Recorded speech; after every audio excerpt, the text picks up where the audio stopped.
So, Miss Marvel and Thor Love and Thunder officially released the entire series of Miss Marvel. The finale actually came out today, and I watched it.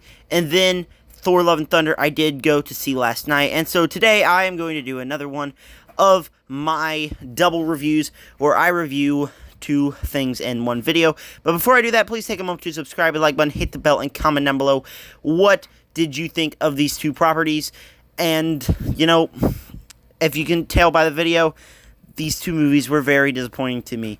So, with that said, let's get in here. And first, I'm going to go very briefly through the first 4 episodes of Miss Marvel, because I do have a video up on my channel that talks more in depth about why I wasn't enjoying the show. And only know that the next episode after that, episode 5, only got worse. Yeah, that's right, the show got worse than what it already was. It actually made me clock out, and I couldn't enjoy the final episode as much as I should have because of how bad that episode was. The final episode was, a nice return to form, though. The first 2 episodes of this series were charming. I really thought the lead actress was very charming, but it was the first 2 episodes that were charming and fun, and then episode 3 kind of went that route in kind of an odd way, and then episodes 4 and 5 kind of just, took her into another state and kind of turned it into a globe-trotting adventure that tried to introduce too many things to the genre, and it really just felt off for me. Not to mention that in the show, the writing is just absolutely horrid. Like, seriously. So in episode 4, we learn that there is a group of people that want to help her, and then the bad guys are, people who want to take another dimension to destroy the world. Have we seen it before? Yes. Very, very many times before. But does it work here? Not necessarily. It was just super odd. And then episode 5 was absolutely terrible. It has a majority of the episode where she is in a different time, which literally makes no sense. There's no area where time travel should have been able in this show. And then she gets back after learning that there's this weird mystery in the show that made no sense, just to be honest. And so she goes there, and the villains opened a big portal and starts killing people and turning them to terrible, terrible CGI monsters. In fact, the CGI in this show was absolutely awful. And then it turns them into, the skeletons and whatever. And then the bad guy's like, oh, I can shut it off instantly. And Miss Marvel's like, no. And then she shuts it off and dies. And she's done with that. She's done with that entire plot. The entire plot is over with. And so now we're like, cool. We just moved on. And there was no setup for the finale. It was just, oh, the Circle K explodes. No one is excited for that. But then the finale was a nice return to pace. It was charming. It was fun. Does that mean I like it? No. Does it change anything about the show? The finale kind of changed. I just made a tier ranking, you'll see, but I was going to put this in failure with my only other one, but I ended up putting it in the dumb tier because the finale was charming enough, but the show still really didn't work. The writing was just terrible. The CGI was bad at the finale of this. At the big finale of the show, she goes embiggen, and instantly her arms embiggen, which instantly I'm like, oh, that's from the comics, but it makes no sense. Again, back to the god-awful writing. And then she has the worst, and I mean the worst, CGI arms I have ever seen. Seriously, this show is it sets up so much stuff in the finale. Well, nothing is set up, but then so much stuff happens in the finale that literally make no sense. Sure, it was nice, fun, I enjoyed it a little bit. It definitely does not save the show, though. The episodes were just terrible. Terrible, terrible. And I never really thought I would be saying this, but it's really quantity over quality right now for Marvel. Especially as you'll see in a minute that I wasn't that big of a fan of Love and Thunder. But this show, again, it ruins everything charming that the show could have had to try to turn it into a world-bending show with absolutely no explanation, and trying to set up this mystery about her past, which really just makes no sense.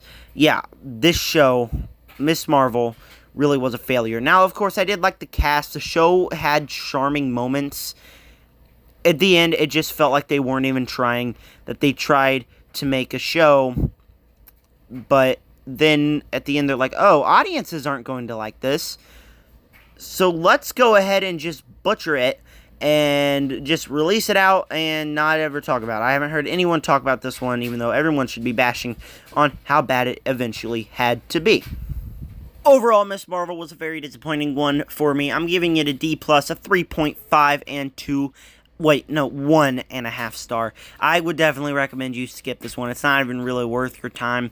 You know, sometimes there's a fun occasional moment, but, you know, overall, it's just a show that is very disappointing, should have been so much better, and for a very big fan of the Miss Marvel franchise, I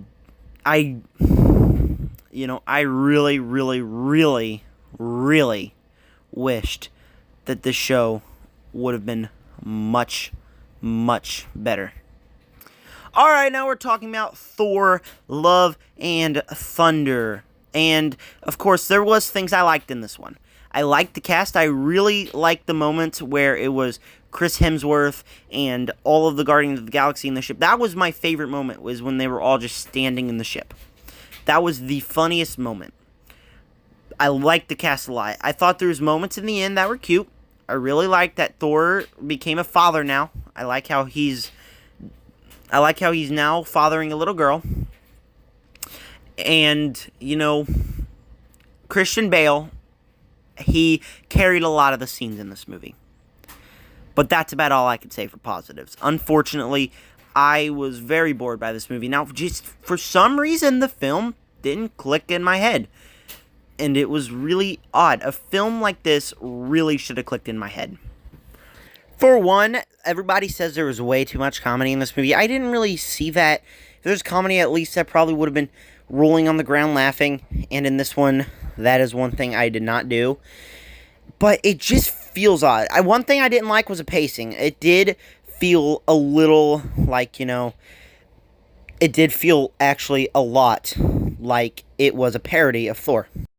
And what I mean by that is, like, he learns that there's gore, butchering people, and he's like, oh, cool, I got another bad guy to fight. It really just gave me Spaceball vibes.